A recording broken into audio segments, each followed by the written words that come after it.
Sabedoria poderosa.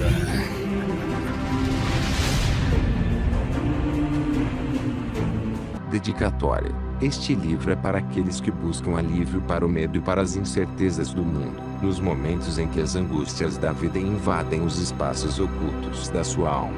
Eu o convido a refugiar-se na beleza, na bênção, na nossa forma perdida de oração e na sabedoria profunda sobre a qual cada uma delas se apoia. É nesse refúgio que você pode encontrar sentido para o que parece incompreensível e a força que orienta para o término de mais um dia. Sobre o autor best-seller do New York Times, Greg Braden tem sido um convidado de destaque em conferências internacionais e em programas especiais da mídia, abordando o papel da espiritualidade na tecnologia. Ex-projetista sênior de sistemas computacionais, Martin Maria da Aerospace, geólogo computacional, Philips Petroleum, e gerente de operações técnicas, Cisco Systems, Braden é considerado autoridade importante como ponte de ligação entre a sabedoria do passado e a ciência, a medicina e a paz do nosso futuro. Suas viagens a aldeias em montanhas remotas, mosteiros e templos de um passado distante, somadas à sua formação e conhecimentos científicos, qualificam-no para trazer os benefícios de tradições há muito perdidas para a linha de frente da nossa vida atual. Dos seus livros inovadores, Despertando para o Ponto Zero e Caminhando entre os Mundos, ao seu trabalho pioneiro em O Efeito Isaías, Greg oferece soluções de extraordinário valor para os desafios do nosso tempo. Em O Código de Deus, ele aventurou-se além das fronteiras tradicionais da ciência e da espiritualidade, revelando as palavras de uma linguagem antiga, e de uma mensagem atemporal de esperança e possibilidades codificada como as células de toda a vida. Introdução. Existem belas e impetuosas forças dentro de nós. Com essas palavras, São Francisco de Assis descreve o mistério e o poder que habitam no interior de cada homem e criança que nasce neste mundo. O poeta sufi Rumi foi além e descreveu a magnitude desse poder comparando a um grande remo que nos impulsiona através da vida. Ele diz: se puderes a tua alma junto a esse remo comigo, o poder que formou o universo entrará no teu tendão desde uma fonte que não está fora dos teus membros, mas desde um reino sagrado que está dentro de nós. Com essa linguagem poética, Rumi e São Francisco expressam algo que está além da experiência manifesta do nosso mundo de cada dia, com palavras do seu tempo. Eles nos lembram daquilo que para os antigos era a maior força do universo, o poder que nos une ao cosmos. Hoje conhecemos esse poder como oração. Refletindo sobre a oração, São Francisco dizia simplesmente: o resultado da oração é vida. A oração nos dá vida, diz ele, porque irriga a terra e o coração, a ponte para o nosso passado. O conhecimento é a ponte que nos liga com todos os que nos precederam, de civilização em civilização e de existência em existência. Contribuímos com as histórias individuais que se tornam a nossa história coletiva. Por melhor que preservemos as informações do passado, porém, as palavras dessas histórias são pouco mais que dados até que lhes demos sentido. É o modo como aplicamos o que sabemos do nosso passado que se torna a sabedoria do presente, durante milhares de anos. Por exemplo, os que nos antecederam preservaram o conhecimento da oração, da razão porque ela é eficaz e de como podemos usá-la em nossa vida, em templos majestosos e em sepulturas modestas, por meio da linguagem e dos costumes que mudaram muito pouco pelo menos durante 5.000 anos. Os nossos ancestrais preservaram o conhecimento poderoso da oração. O segredo, contudo, não se encontra nas palavras das orações em si. Assim como o poder de um programa de computador é mais do que a linguagem em que ele está escrito, precisamos pesquisar mais profundamente para conhecer o verdadeiro poder que nos espera quando rezamos. Pode ser exatamente esse poder que o místico George Gurdjieff descobriu como resultado da sua busca da verdade. Uma busca a que dedicou toda a sua vida. Depois de anos seguindo antigas pistas que o levavam de templos a aldeias e de um mestre a outro, ele chegou num mosteiro secreto escondido nas montanhas do Oriente Médio. Ali, um mestre extraordinário proferiu as palavras de estímulo que tornaram sua busca valiosa. Encontraste agora as condições em que o desejo do teu coração pode se tornar a realidade do teu ser. Não posso fazer mais nada senão acreditar que a oração faz parte das condições descobertas por Gurdjieff para liberar o que São Francisco chamou de forças belas e impetuosas dentro de nós e descobrir as condições em que o desejo do nosso coração se torna realidade. Precisamos compreender a nossa relação com nós mesmos, com o nosso mundo e com Deus. Por meio de palavras do passado, ficamos sabendo como fazer isso. Em seu livro Profeta, Khalil Gibran nos lembra de que não podemos aprender coisas que já sabemos. Ele diz: nenhum homem pode revelar-vos o que já está meio adormecido na aurora do vosso conhecimento. Faz enorme sentido já termos oculto dentro de nós o poder de nos comunicar com a força responsável por nossa existência. Para isso, porém, precisamos descobrir quem realmente somos. Duas perguntas universais perguntaram certa vez ao antropólogo pioneiro Louis Leakey por que eram tão importantes para ele as suas pesquisas para descobrir as provas mais antigas da existência humana. Ele respondeu: sem uma compreensão de quem somos e de onde viemos, creio que não podemos progredir verdadeiramente. As palavras de Leakey contêm muita verdade, tanto que a maior parte da minha vida adulta vem girando em torno da minha busca para saber quem somos e como o conhecimento do nosso passado pode nos ajudar a ser pessoas melhores e a criar um mundo melhor. Com exceção da Antártica, a minha busca do mistério do nosso passado levou-me a todos os continentes do planeta, de grandes cidades como Cairo e Bangkok a aldeias remotas no Peru e na Bolívia, de antigos mosteiros no Himalaia do Tibete a templos hindus no Nepal. Durante o tempo em que vivenciei essas culturas, um único tema se destacou: as pessoas deste mundo estão preparadas para algo mais do que o sofrimento e a incerteza que definiram suas vidas na maior parte do século XX. Elas estão preparadas para a paz e para a promessa de um amanhã melhor. Embora nossas culturas e modos de vida pareçam diferentes externamente, sob a superfície estamos todos em busca da mesma coisa: uma terra que possamos chamar de lar, uma maneira de sustentar nossas famílias e um futuro melhor para nós mesmos e para os nossos filhos. Ao mesmo tempo, há duas perguntas que as pessoas de todas as culturas me fazem seguidas vezes, seja diretamente seja com a ajuda de tradutores. A primeira é simplesmente: o que está acontecendo com o nosso mundo? A segunda é: o que podemos fazer para melhorar as coisas? As respostas para as duas parecem estar entremeadas num entendimento único que liga as tradições de oração atuais com as mais antigas e respeitadas tradições espirituais do nosso passado.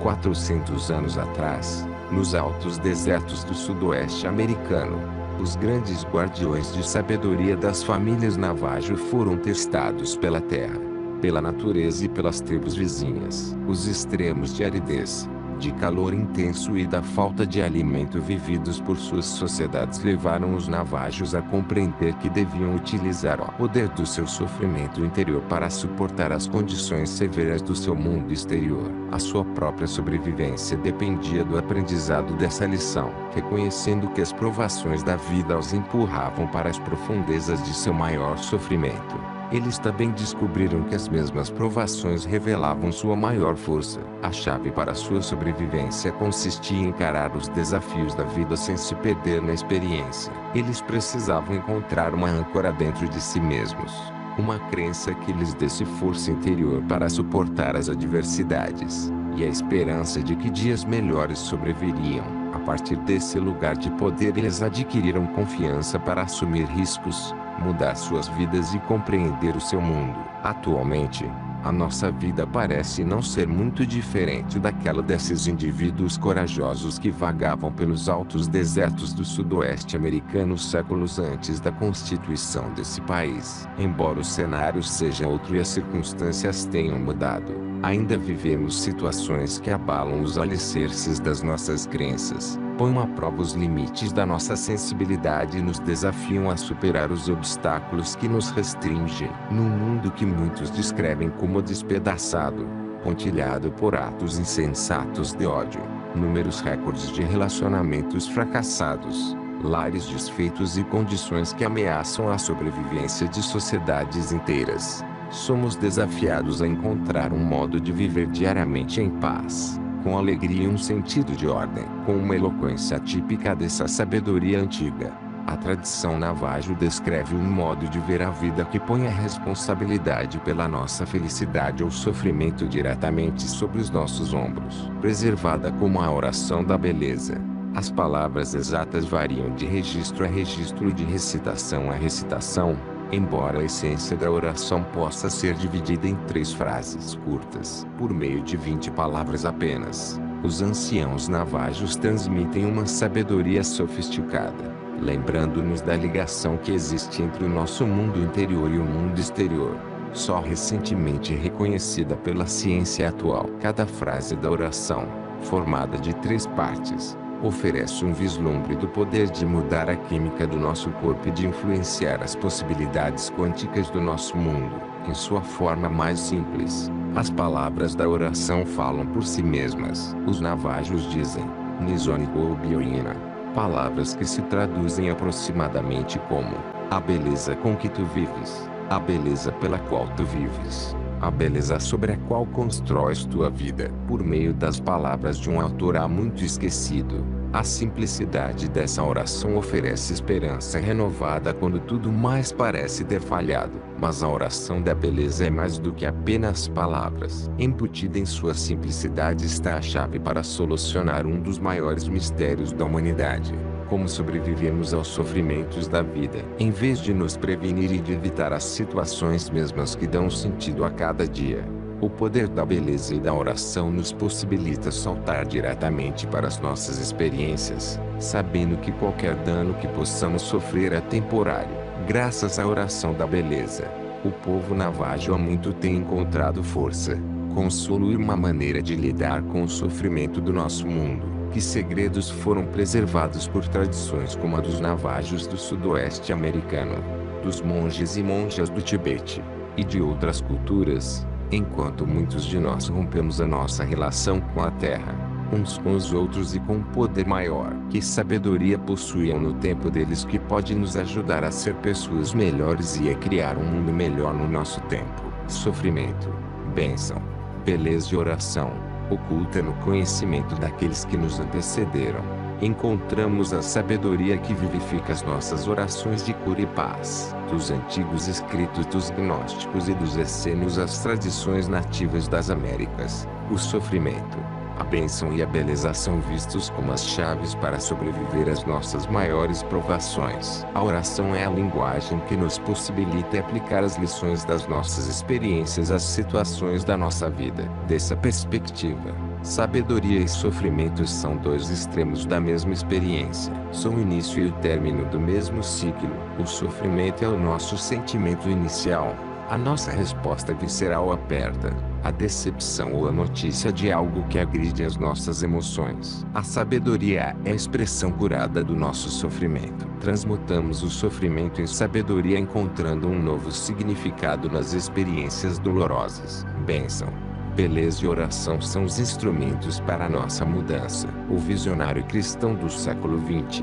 o reverendo Samuel Schoemaker, descreveu o poder da oração para produzir a mudança numa sentença única, poética e talvez enganosamente simples. Pode ser que a oração não mude as coisas para você, mas com certeza muda você para as coisas. Embora não possamos retroceder no tempo para reverter a razão por que sofremos, temos o poder de transformar aquilo que é perda de pessoas queridas, o choque de promessas não cumpridas e as decepções da vida significam para nós. Ao fazer isso, abrimos a porta que nos leva a uma solução curativa até mesmo das nossas lembranças mais dolorosas. Sem compreender a relação entre sabedoria e sofrimento, a nossa tolerância à dor pode parecer sem sentido, cruel até, e contínua, pois o ciclo de sofrimento permanece aberto. Mas como podemos nos distanciar do sofrimento da vida por tempo suficiente para descobrir a sabedoria em nossas experiências? Quando somos sacudidos por uma perda, por uma confiança quebrada ou por uma traição impensável horas ou momentos antes, como nos afastar das nossas emoções por tempo suficiente para sentir alguma outra coisa? É aqui que entra em cena o poder da bênção, Bênção é libertação. Bênção é um antigo segredo que nos liberta do sofrimento da vida por tempo suficiente para substituí-lo por outro sentimento. Quando abençoamos as pessoas ou as coisas que nos fizeram sofrer, suspendamos temporariamente o ciclo de sofrimento. É irrelevante se essa suspensão dura um nanosegundo ou um dia inteiro. Qualquer que seja o período de tempo, durante a bênção abre-se para nós uma passagem por onde começamos a nossa cura e prosseguimos com a vida. A chave é que por um determinado período ficamos livres do sofrimento o bastante para que algo diferente entre no nosso coração e na nossa mente. Esse algo é o poder da beleza. A beleza transforma. As tradições mais antigas e sagradas nos lembram de que a beleza está em todas as coisas, independentemente de como as interpretamos na nossa vida diária. A beleza já está criada e está sempre presente. Embora possamos modificar o ambiente que nos envolve, criar novos relacionamentos e mudar-nos para novos lugares para satisfazer as nossas ideias que sempre instáveis de equilíbrio e harmonia, os fundamentos que sustentam essa beleza já estão presentes. Além da fruição das coisas que simplesmente agradam os nossos olhos, as tradições de sabedoria descrevem a beleza como uma experiência que toca também o nosso coração, a nossa mente e a nossa alma. Com a nossa capacidade de perceber a beleza mesmo nos momentos mais feios da vida, podemos elevar-nos o suficiente para dar novo significado ao nosso sofrimento. Assim, a beleza é um mecanismo disparador que nos lança a uma nova perspectiva. A chave, porém, é que ela parece adormecida até o momento em que lhe dedicamos atenção. A beleza só desperta quando a convidamos a entrar na nossa vida. Nossa forma perdida de oração. Encontramos-nos num mundo de experiências que desafiam a nossa sensibilidade e nos impelem para os limites do que podemos aceitar como pessoas racionais, amorosas. Diante da guerra e do genocídio além das nossas fronteiras, e do ódio baseado em nossas diferenças no seio das nossas próprias comunidades, como podemos sentir emoções como a paz e a cura? Obviamente, precisamos encontrar um meio de romper o ciclo de dor, sofrimento, raiva, ódio se queremos transcender as condições em que nos encontramos. Nas formas de expressão do seu tempo, as antigas tradições nos legaram instruções precisas de como fazer justamente isso. Suas palavras nos lembram de que a vida não é nada a não ser um espelho do que nos tornamos dentro de nós. A chave para viver a nossa vida como beleza, ou como sofrimento, está unicamente na nossa capacidade de nos tornarmos essas qualidades em cada momento de cada dia. Um conjunto cada vez maior de evidências científicas oferece credibilidade renovada a essa sabedoria e ao papel poderoso que cada um de nós desempenha contribuindo para a cura, ou para o sofrimento, no nosso mundo. Nos finais do século XX, experimentos confirmaram que estamos imersos num campo de energia que conecta a todos nós com os acontecimentos do nosso mundo, com nomes que variam desde holograma quântico até a mente de Deus. As pesquisas mostram que, por meio dessa energia, as crenças e orações dentro de nós são levadas para o mundo ao redor de nós. Tanto a ciência quanto a tradição antiga sugerem a mesma coisa. Precisamos integrar na nossa vida as condições que queremos vivenciar no nosso mundo. Encontramos as instruções para uma forma perdida de oração que nos ajuda a fazer isso escondidas em alguns dos locais mais remotos e isolados ainda existentes na Terra. Na primavera de 1998, tive a honra de conduzir uma peregrinação de 22 dias aos mosteiros do Tibete Central, em busca de evidências de uma forma antiga e esquecida de oração. A linguagem que fala ao campo que une todas as coisas. Os monges e monjas que lá vivem transmitiram as instruções sobre um modo de rezar que o Ocidente em grande parte perdeu nas edições bíblicas do século IV da Igreja Cristã Primitiva. 3. Preservada durante séculos nos textos e tradições dos que vivem no teto do mundo.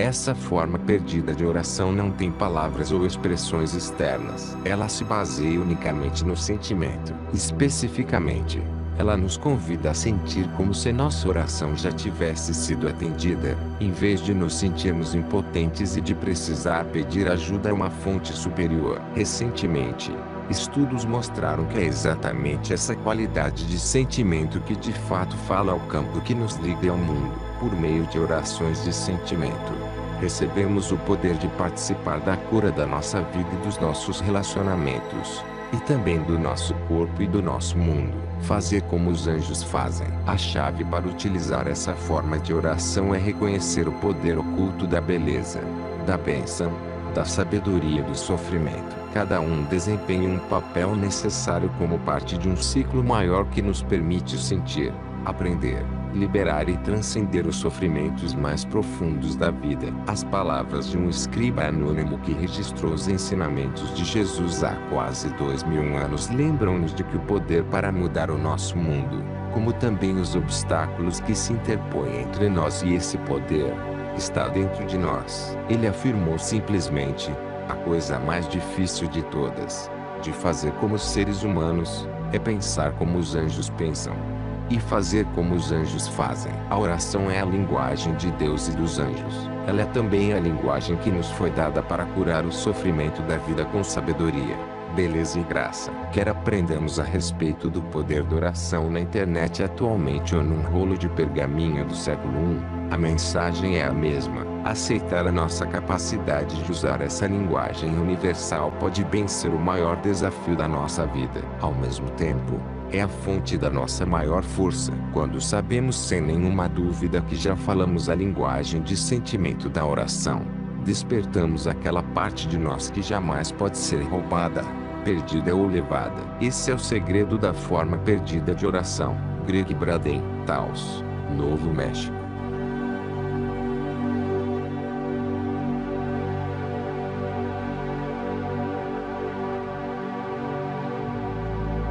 Capítulo 1. O primeiro segredo.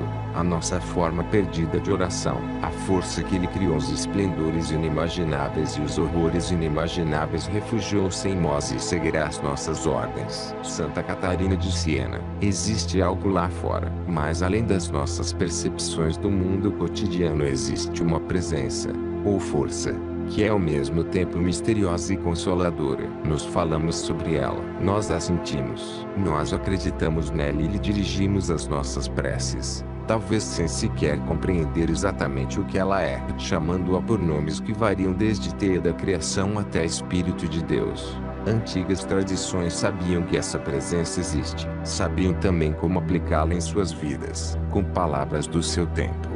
Deixaram instruções detalhadas às futuras gerações descrevendo como podemos usar essa força invisível para curar o nosso corpo e relacionamentos e trazer paz ao nosso mundo. Hoje sabemos que a linguagem interliga os três como uma forma perdida de oração, diferentemente das orações tradicionais que podemos ter usado no passado.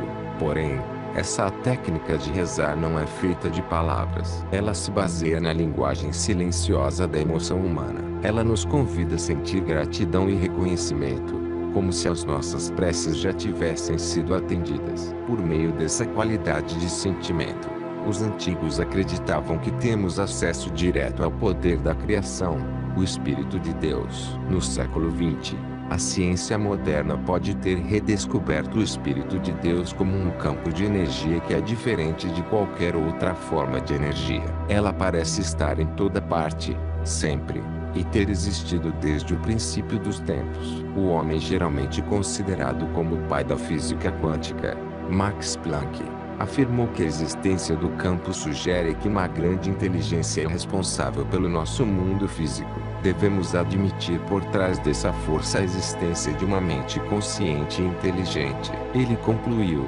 dizendo simplesmente: essa mente é a matriz de toda a matéria. Referindo-se a ela em outros termos, como campo unificado, estudos contemporâneos comprovam que a matriz de Planck tem, de fato, inteligência. Como sugeriam os antigos, o campo responde à emoção humana. Qualquer que seja o nome que lhe demos ou a definição apresentada pela ciência e pela religião, está claro que existe algo lá fora, uma força, um campo, uma presença que é o grande imã que nos atrai incessantemente uns para os outros e nos liga a um poder superior. Sabendo que essa força existe, faz enorme sentido o fato de termos sido capazes de nos comunicar com ela de modo significativo e proveitoso em nossa vida. Basicamente, podemos descobrir que o mesmo poder que cura as nossas feridas mais profundas e cria paz entre as nações tem a chave da nossa sobrevivência como espécie. Acredita-se que o censo mundial realizado em 2000 seja a amostra mais precisa do nosso mundo na história registrada. Entre as estatísticas expressivas que a pesquisa revelou sobre a nossa família global,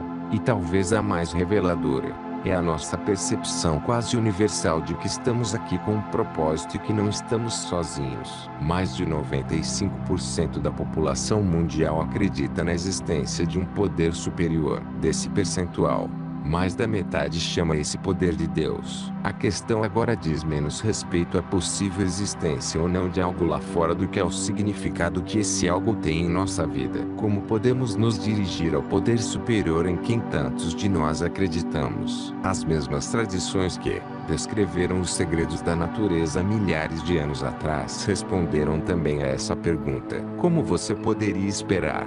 A linguagem que nos liga a Deus encontra-se numa experiência muito comum vivida por todos nós. A experiência dos nossos sentimentos e emoções. Quando dirigimos a atenção para uma certa qualidade de sentimento em nosso coração, usamos na verdade o modo de oração que foi em grande parte esquecido depois das edições bíblicas do século IV. Hoje amplamente publicadas. O segredo para usar o sentimento como nossa linguagem oração é simplesmente compreender como a oração funciona. Nos santuários mais remotos e isolados que ainda restam na Terra atualmente, os menos afetados pela civilização moderna, encontramos alguns dos exemplos mais bem conservados do modo como podemos nos dirigir à presença em quem 95% da humanidade acredita.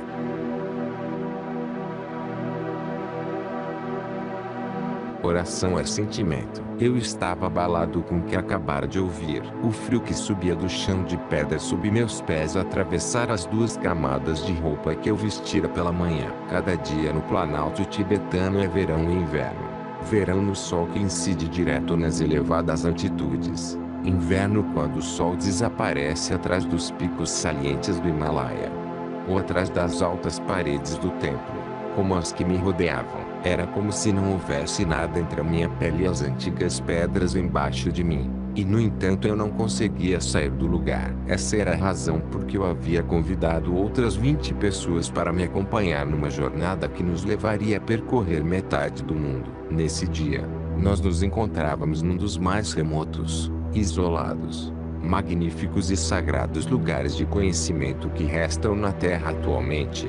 Os mosteiros do Planalto tibetano. Durante 14 dias havíamos aclimatado o corpo para altitudes de mais de 5.000 metros acima do nível do mar. Havíamos cruzado um rio gelado em barcaças de madeira feitas à mão e viajado durante horas, espreitando uns aos outros através das máscaras cirúrgicas que filtravam a poeira que penetrava pelo assoalho do nosso ônibus chinês antigo. Embora o veículo parecesse tão velho quanto os próprios templos, o nosso intérprete nos assegurava de que não era. Segurando-nos nos assentos à nossa volta e mesmo uns nos outros, havíamos nos agarrado e apoiado mutuamente ao atravessar pontes danificadas pelas águas e desertos sem estradas, sendo quase jogados para fora, apenas para estar nesse exato lugar nesse exato momento. Eu pensava, hoje não importa sentir tanto calor. Hoje é um dia de respostas. Concentrei a minha atenção diretamente nos olhos do homem bem apessoado e de aparência intemporal sentado na posição de lótus à minha frente,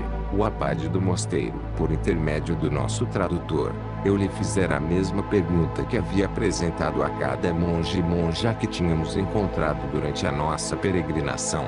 Quando vemos as suas orações, o que vocês estão fazendo realmente? Quando os vemos cantar e entoar durante 14, 16 horas por dia, quando vemos os sinos, os orins, os gongos, os carrilhões, os mudras e os mantras externamente, o que está acontecendo com vocês internamente?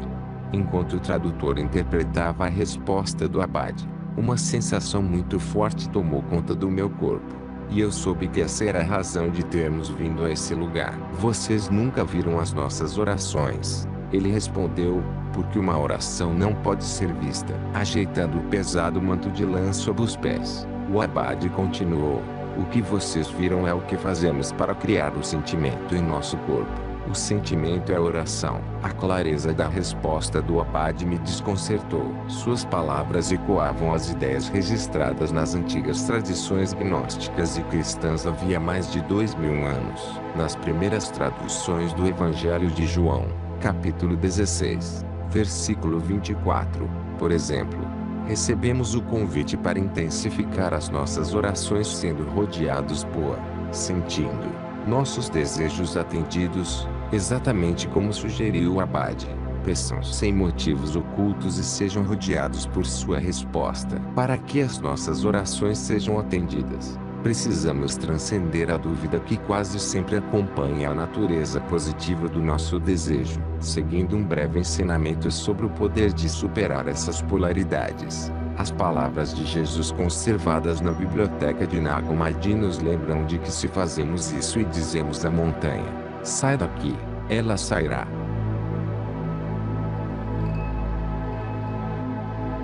Se a sabedoria ficou preservada durante tanto tempo, ela com certeza deve ser útil para nós também atualmente. Com uma linguagem quase idêntica, tanto o abade como os pergaminhos descreveram uma forma de oração que foi em grande parte esquecida no Ocidente. Lições sagradas do passado. A oração talvez seja uma das experiências humanas mais antigas e misteriosas. É também uma das mais pessoais. Mesmo antes que a palavra oração surgisse nas práticas espirituais, os registros mais antigos das tradições cristã e gnóstica usavam palavras como comunhão para descrever a nossa capacidade de falar com forças invisíveis do universo. A oração é exclusiva de cada pessoa que a vivencia. Alguns estimam que haja tantas formas de oração quantas são as pessoas que rezam. Atualmente, estudiosos da oração identificaram 4 categorias gerais que, segundo eles, abrangem todas as diferentes formas de oração,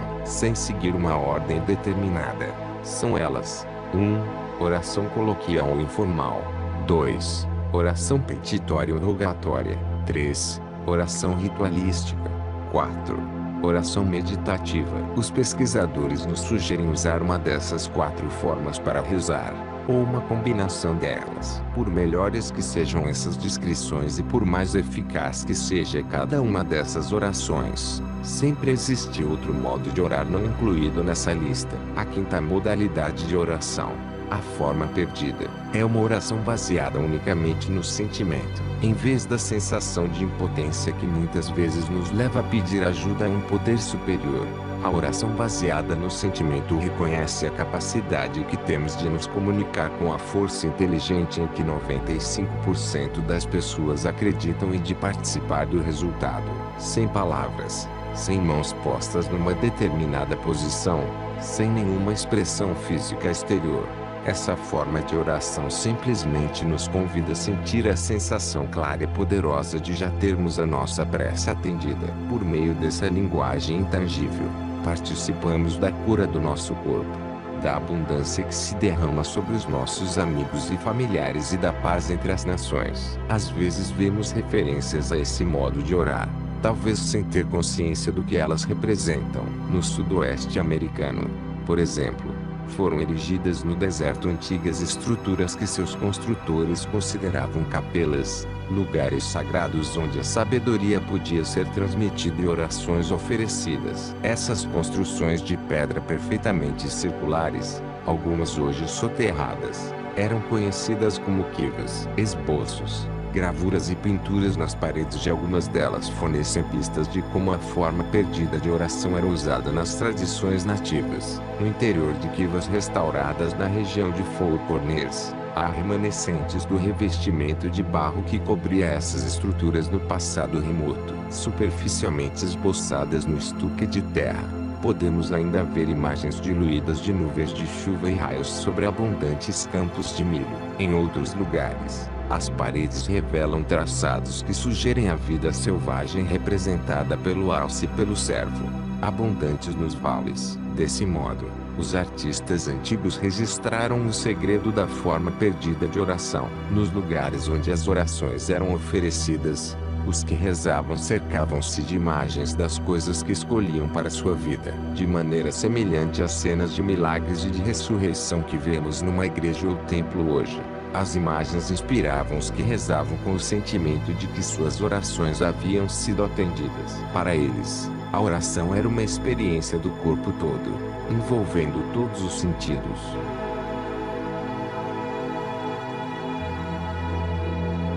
Rezar a chuva. Qualquer dúvida que eu poderia ter a respeito da eficácia desse princípio desapareceu num belo dia.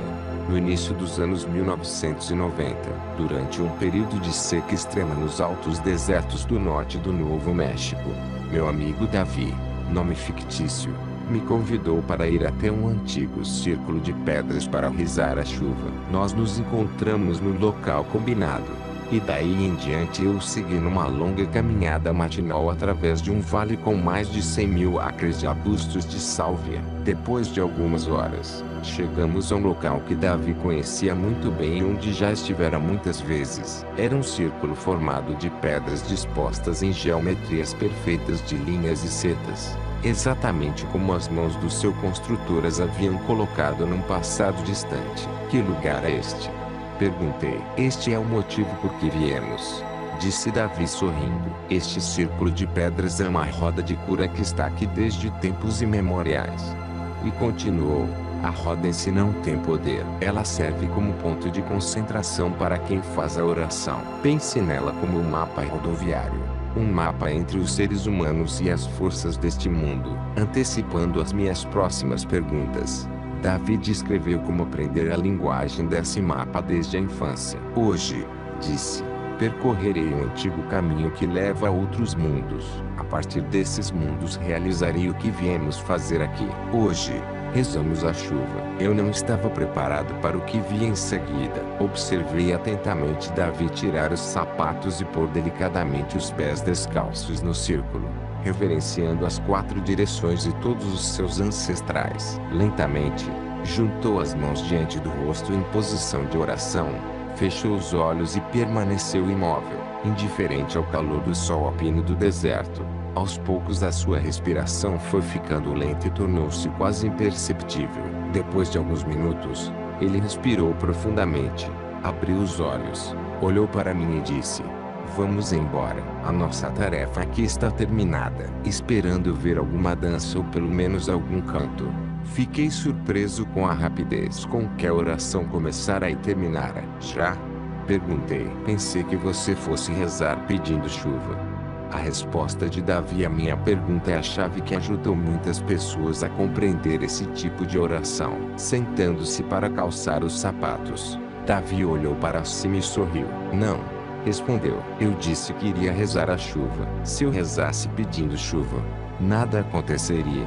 Mais tarde naquele dia, Davi explicou o que queria dizer com essas palavras. Ele começou descrevendo como os anciãos da sua aldeia lhe ensinaram os segredos da oração quando ele ainda era muito jovem. A chave, disse, é que, quando pedimos que alguma coisa aconteça, damos poder ao que não temos. Orações para curar fortalecem a doença. Orações para chover intensificam a seca. Continuar a pedir por essas coisas apenas dá mais poder àquilo que gostaríamos de mudar, afirmou. Penso seguidamente nas palavras de Davi e no que poderiam significar em nossa vida hoje. Se rezamos pela paz no mundo, por exemplo, ao mesmo tempo em que sentimos verdadeiro ódio dos responsáveis pelas guerras, ou mesmo da própria guerra, podemos inadvertidamente estar fomentando as próprias condições que levam ao oposto da paz. Com metade das nações do mundo hoje envolvidas em conflitos armados, pergunto-me que papel milhões de orações bem-intencionadas pela paz a cada dia podem estar desempenhando e como uma pequena mudança de perspectiva poderia mudar esse papel. Olhando para Davi, perguntei, se você não rezou pedindo chuva, o que então você fez? É simples. Ele replicou: comecei a sentir como é a chuva. Senti a sensação da chuva sobre o meu corpo e a sensação de ficar com os pés descalços na lama da nossa aldeia depois de muita chuva. Senti o cheiro da chuva nas paredes de barro das nossas casas e senti como é caminhar nos campos de milho crescido por causa das chuvas abundantes. A explicação de Davi era perfeita. Ele envolvia todos os seus sentidos, os poderes ocultos do pensamento, do sentimento e da emoção que nos diferenciam de todas as outras formas de vida, além dos sentidos do olfato, da visão, do paladar e do tato que nos comunicam com o mundo. Ao fazer isso, ele usava a linguagem poderosa e antiga que fala com a natureza. Foi a continuação da sua explicação que impressionou a minha mente científica, assim como o meu coração, e ressoou verdadeiramente em mim. Ele descreveu como sentimentos de gratidão e reconhecimento foram o complemento das orações, como o amém dos cristãos. Em vez de agradecer pelo que havia criado, porém, Davi disse que se sentia agradecido pela oportunidade de participar da criação. Com os nossos agradecimentos, nós respeitamos todas as possibilidades, ao mesmo tempo em que trazemos para este mundo as que escolhemos. As pesquisas mostram que é exatamente essa qualidade de gratidão e reconhecimento que libera a química vivificante de hormônios poderosos em nosso corpo e fortalece o nosso sistema imunológico. São essas mudanças químicas dentro de nós que os efeitos quânticos levam para além do nosso corpo através do conduto da substância misteriosa que parece unir toda a criação, na simplicidade de um conhecimento desenvolvido. No passado distante, Davi acabara de transmitir essa sofisticada tecnologia interior como a sabedoria da nossa forma perdida de oração. Caso você ainda não tenha tentado, eu o convido a praticar neste momento essa forma de oração. Pense em alguma coisa que você gostaria de ter em sua vida. Qualquer coisa. Pode ser a cura de uma doença física para você ou para outra pessoa, abundância para sua família ou encontrar a pessoa perfeita para uma vida em comum. Seja o que for o que você queira. Em vez de pedir que o objeto da sua necessidade se realize, sinta como se ele já tivesse se realizado. Respire profundamente e sinta a plenitude da sua oração realizada em cada detalhe, de todos os modos. Em seguida, agradeça o fato de sua vida ser como é com essa oração já atendida. Observe a sensação de bem-estar e libertação que advém do agradecimento, em vez da preocupação e ansiedade associadas ao pedido de ajuda. A diferença sutil entre bem-estar e ansiedade é o poder que separa o pedir do receber. Sonhando na mente de Deus. Um número crescente de descobertas confirma hoje uma forma de energia até agora não reconhecida e que pode explicar por que orações como a de Davi são eficazes. Esse campo de energia sutil não funciona do mesmo modo que as variedades de energia que estamos acostumados a medir. Embora não sejam totalmente elétricas ou magnéticas, essas forças conhecidas fazem parte de um campo unificado que parece abranger toda a criação. Como a consciência desse campo é muito nova, os cientistas ainda não chegaram a um consenso sobre o seu nome. Ela é identificada em trabalhos científicos e em livros como Holograma Quântico, Mente da Natureza, Mente de Deus e, com muita frequência, simplesmente campo. Seja qual for o nome que lhe demos, essa energia parece ser a tela viva sobre a qual se escrevem os acontecimentos da nossa vida. Para ajudar a visualizar esse campo, ou o que ele pode parecer, os cientistas às vezes o descrevem como uma teia tecida espessamente, o que constitui a textura subjacente da criação.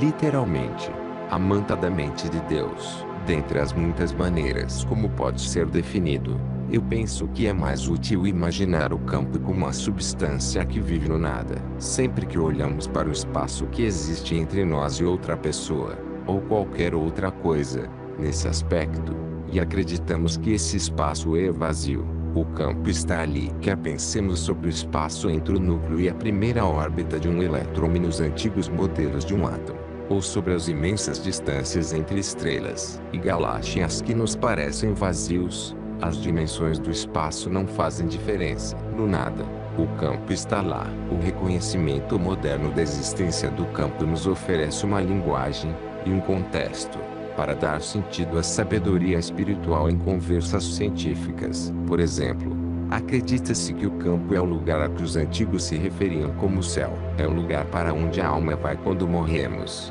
com o qual sonhamos quando dormimos, e a morada da consciência. A existência de um campo de energia que une toda a criação altera o modo como a ciência vem pensando sobre o nosso mundo há mais de 100 anos. Pelos resultados do famoso experimento de Michelson e Morley realizado em 1887, os cientistas concluíram que as coisas que acontecem no nosso mundo não estão relacionadas. O que alguém faz numa parte do mundo não afeta outra pessoa em outra parte do planeta. Agora sabemos que isso simplesmente não é verdade. Graças à manta de energia que banha o nosso mundo, estamos todos ligados de modos que mal começamos a compreender.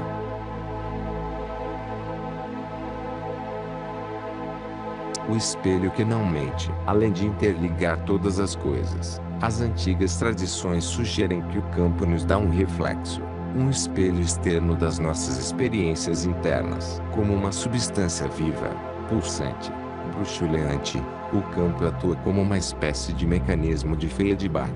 Por meio dele, a criação reflete nossos sentimentos e pensamentos mais íntimos na forma de relacionamentos, profissões e saúde. No espelho podemos ver as nossas crenças verdadeiras, não apenas o que gostamos de pensar que acreditamos. Para ajudar a visualizar como esse espelho funciona, às vezes reporto-me a água viva que aparece no filme de ficção científica Abismo. Localizada nas profundezas escuras e inexploradas do leito do mar, uma forma de vida misteriosa aparece a tripulação isolada de um navio de pesquisas submarinas. Serei breve para não estragar a história se você ainda não viu o filme. A energia não física da presença praticamente alienígena precisa expressar-se por meio de algo físico, e por isso utiliza o meio mais abundante disponível no fundo do oceano. A água, como um tubo de água do mar inteligente e aparentemente interminável. Ela entra no navio avariado e serpenteia por corredores e portas até encontrar a tripulação escondida num dos compartimentos. É aqui que entra o espelho. Quando a forma de vida aquosa se ergue do chão e uma das extremidades do tubo olha diretamente para o rosto da tripulação no nível dos olhos, uma coisa extraordinária começa a acontecer. Cada vez que um dos tripulantes dirige o olhar para a extremidade do tubo, este reflete o rosto da pessoa exatamente como ela está no momento. Quando o rosto humano sorri, o tubo de água sorri. Quando o rosto ri, o riso se reflete na água. O tubo não julga o que vê e não tenta melhorá-lo ou modificá-la de maneira nenhuma. Ele apenas reflete para a pessoa que está na sua frente o que ela é no momento. O campo da mente de Deus parece trabalhar exatamente do mesmo modo. E isso inclui o reflexo do que somos internamente e também o modo como nos apresentamos externamente. O sentimento e a oração, disse o abade tibetano, em sintonia com os ensinamentos dos grandes mestres dos nativos norte-americanos e com as tradições cristãs e judaicas. Pensei comigo mesmo: quanta força, quanta beleza, quanta simplicidade. O sentimento é a linguagem que a mente de Deus reconheceu. O sentimento é a linguagem que Davi usou para convidar a chuva para o deserto. Como ele acontece de modo tão direto e literal.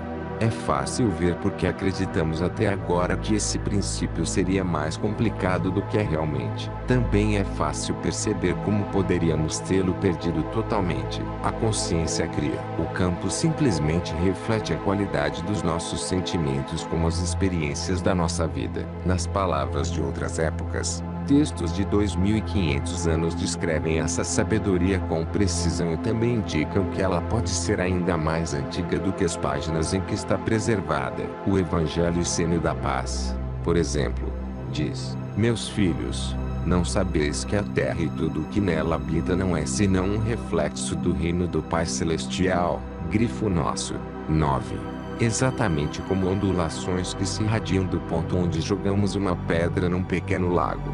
Nossos pensamentos, sentimentos, emoções e crenças, às vezes inconscientes, criam as perturbações no campo que se tornam as matrizes da nossa vida. É fácil depreciar o poder desse princípio por causa das poucas palavras necessárias para explicá-lo. Sem o peso do jargão técnico ou da linguagem científica ambígua, Os antigos transmitiram uma compreensão simples de como os acontecimentos da vida cotidiana estão diretamente ligados à qualidade dos nossos sentimentos. Com a clareza dessa profunda sabedoria, a responsabilidade por nossa saúde e pela paz vai além da esfera dos eventos casuais e fatalistas e posta ao alcance da nossa mão. Embora a ideia de um campo de inteligência sempre presente não seja nova, físicos modernos elevaram hoje esse conceito a um patamar superior de consideração e de aceitação no mundo científico. Talvez o renomado físico da Princeton University,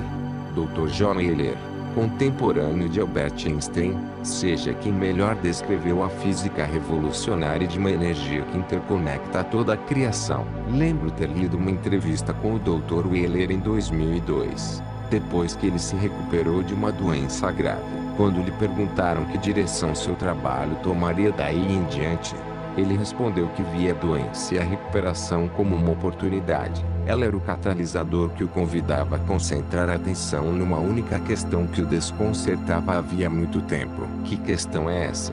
Perguntou o entrevistador. Wheeler respondeu que planejava dedicar sua vida a compreender a relação entre a consciência e o universo. No mundo da física tradicional, essa afirmação, em si por si mesma, é suficiente para abalar os fundamentos da teoria aceita e fazer os pais dos manuais modernos se revirarem em seus túmulos. Historicamente, os conceitos sobre consciência e o tecido do universo não são usados na mesma frase, mas Wheeler não parou por aí. Nos anos seguintes, aprofundando as suas teorias, ele sugeriu que a consciência é mais do que um subproduto do universo. Ele propõe que vivamos num universo participativo. Fazemos parte de um universo que é um trabalho em andamento. Ele diz: somos fragmentos do universo olhando para si mesmo e construindo a si mesmo. As implicações das afirmações de Wheeler são enormes. Na linguagem científica do século XX, ele está reiterando que as antigas tradições afirmavam havia milênios. É a consciência que cria. Quando perscrutamos o vazio do universo em busca dos seus limites, ou o mundo quântico do átomo, o próprio ato de olhar nos coloca ali algo para vermos. A antecipação da consciência esperando ver alguma coisa. O sentimento de que algo está lá para se ver, é o ato que cria. Situando-se além da afirmação de John Wheeler, um dos mais respeitados cientistas do século XX, e agora do século XXI, os textos antigos ampliam com um detalhe importante, e às vezes subestimado, a ideia de que criamos por meio da observação. Eles sugerem que a qualidade das nossas crenças enquanto olhamos que determina o que a nossa consciência cria. Em outras palavras, se vemos o nosso corpo e o mundo através de uma lente de separação, raiva, sofrimento e ódio, o espelho quântico reflete essas qualidades devolvendo-as como raiva em nossa família, doença em nosso corpo e guerra entre nações. Se sentimento é oração, como Davi e o Abade sugeriram, então quando rezamos para que algo aconteça, sentindo como se esse algo estivesse faltando em nossa vida, podemos na verdade estar negando a nós mesmos as próprias bênçãos que esperávamos criar. Por outro lado, vendo-nos de uma perspectiva de unidade, apreço, sabedoria e amor, essas são as qualidades que podemos esperar ver refletidas como famílias e comunidades amorosas e protetoras e como paz e cooperação entre nações. Imagine as possibilidades.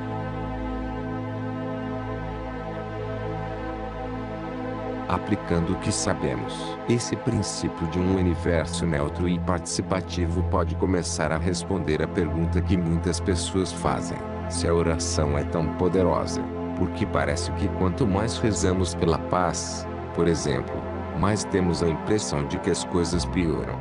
Sem parcialidade ou julgamento, seria possível que o que vemos como um mundo turbulento de caos seja simplesmente o campo refletindo a nossa crença na falta de paz.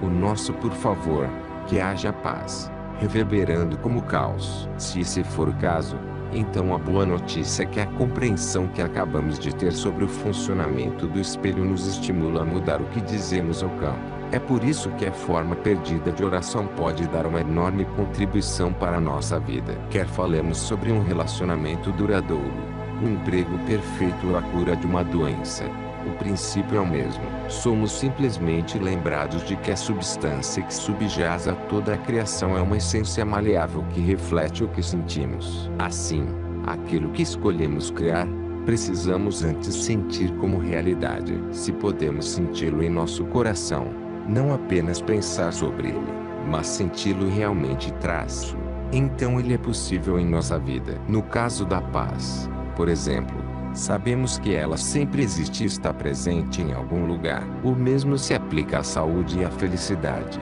Elas sempre existem em algum lugar, ou existiram de alguma forma em nossa vida. A chave é intensificar essas qualidades positivas da nossa experiência, vendo o mundo como ele já é, com apreço e gratidão. Fazendo isso, abrimos a porta para uma possibilidade maior. Já vimos o que acontece quando milhões de pessoas rezam para que a paz faça parte do nosso mundo. O que aconteceria se milhões de pessoas sentissem gratidão e apreço pela paz que já está entre nós? Certamente vale a pena tentar, embora para algumas pessoas este seja um modo insólito de pensar sobre sua relação com o mundo.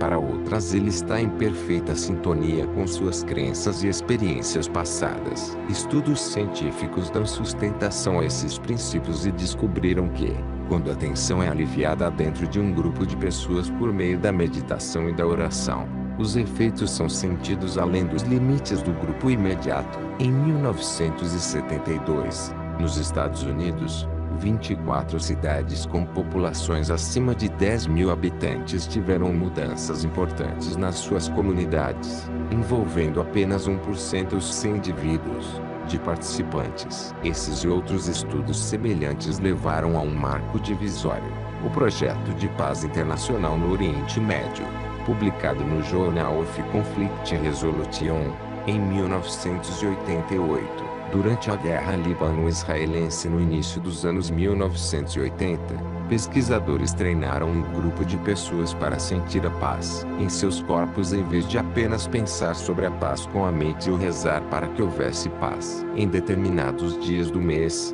em momentos específicos de cada dia, essas pessoas eram colocadas em áreas de conflito no Oriente Médio. Durante a janela de tempo em que elas sentiam a paz, as atividades terroristas eram interrompidas, os crimes contra as pessoas diminuíam, as entradas nas emergências rareavam e os acidentes de trânsito caíam significativamente. Quando as pessoas paravam de expressar esses sentimentos, as estatísticas se invertiam. Esses estudos confirmaram os resultados iniciais, quando uma pequena porcentagem da população tinha paz dentro de si mesma. Essa paz se refletia no mundo ao seu redor. As descobertas levaram em consideração os dias da semana, os feriados e os próprios ciclos lunares. E os dados eram tão consistentes que os pesquisadores conseguiram inclusive identificar o número de pessoas necessário para participar da experiência de paz antes que ela se reflita no seu mundo. Esse número é a raiz quadrada de 1% da população. Essa fórmula produz números menores do que poderíamos esperar. Por exemplo,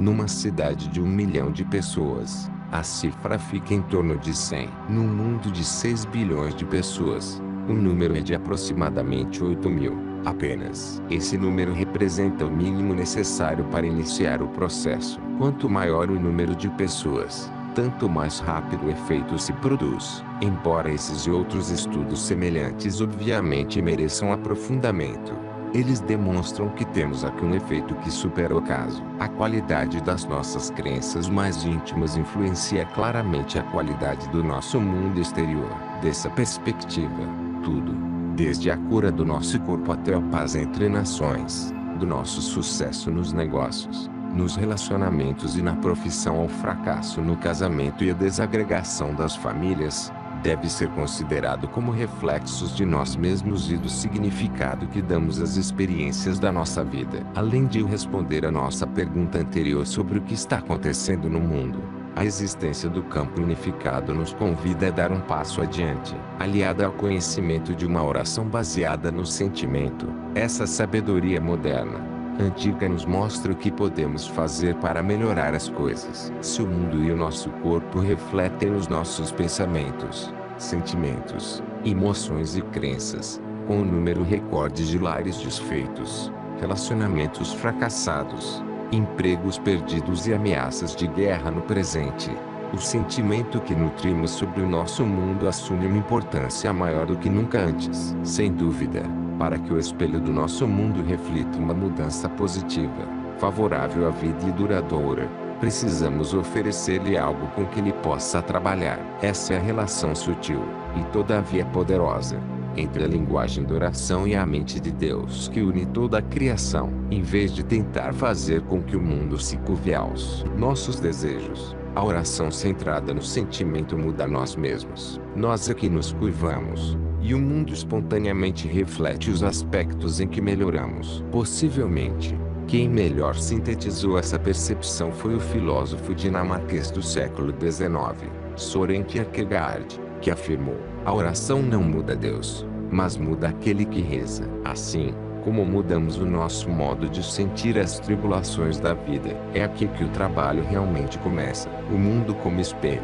sem prevenções ou julgamentos, é o espelho espiritual da mente de Deus que reflete de volta o que nos tornamos em nossos pensamentos, sentimentos, emoções e crenças. Em outras palavras, as nossas experiências interiores de sofrimento e medo, bem como as de amor e compaixão, tornam-se o tema para o tipo de relacionamento que encontramos em nosso trabalho e em nossas amizades, assim como em nossas expressões de abundância e mesmo de saúde. A chave nesse modo de olhar o mundo é que aquilo que fazemos como expressão externa da vida conta menos do que aquilo que nos tornamos, como nos sentimos com relação ao que fazemos. Para entender melhor, vejamos um exemplo. Vamos dizer que você esteja participando de um seminário de caráter religioso que descreve os princípios internos do sentimento, da emoção e da oração, e o papel que essas experiências interiores de paz desempenham no nosso mundo. Devido às circunstâncias imprevistas, o seminário ultrapassou em 30 minutos ou mais a hora estipulada para terminar. Se você corre da sala para o carro antes que se acendam as luzes e até que se abram as portas, sai do estacionamento manobrando alucinadamente a ponto de bater em 3 outros veículos, e em seguida acelera pela avenida pondo em risco a sua vida e a vida de outras pessoas, costurando pelas 3 pistas para chegar à saída porque está atrasado para uma manifestação pela paz, então você não compreendeu absolutamente nada.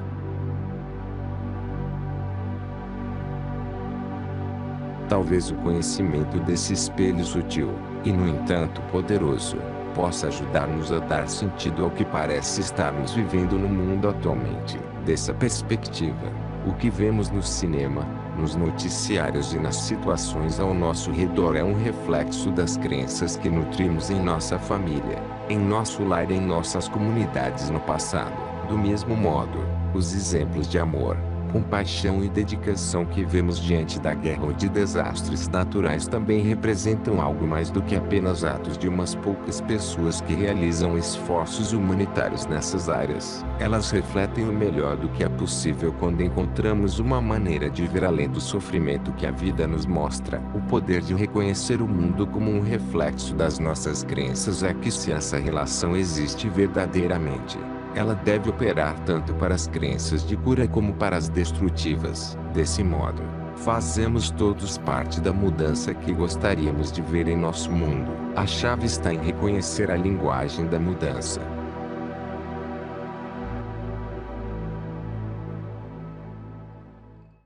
Sabedoria poderosa.